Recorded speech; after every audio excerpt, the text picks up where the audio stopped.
ఒక జనరల్ తనకు ఎవరైనా విషం పెడతారన్న భయంతో ప్రతిసారీ తినే ముందు ఆహారం నుంచి కొంచెం తీసుకుని కోళ్లకి వేస్తాడు.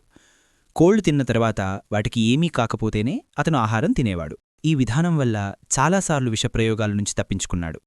ఒకరోజు అతను భోజనం చేసిన తర్వాత ఒక అన్య వ్యక్తి వచ్చి ఒక బాటిల్ ఇచ్చి వెళ్ళిపోయాడు. ఆ బాటిల్ మీద నీకు విషం పడింది, ఇందులో యాంటీడోట్ ఉంది అని రాసి ఉంది. జనరల్ మొదట నమ్మలేదు, కాని నిజమే అయితే అని అనుకుని కోళ్లను చూసేందుకు వెళ్లాడు. అప్పటికే కోళ్లన్నీ చనిపోయాయి.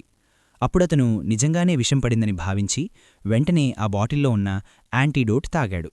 కాని అసలు ట్విస్టేమిటంటే ఆ బాటిల్లో ఉన్నది యాంటీడోట్ కాదు, అదే అసలు విషం. అసలేమైంది? మొదట అతను తిన్న ఆహారం విషం కాదు.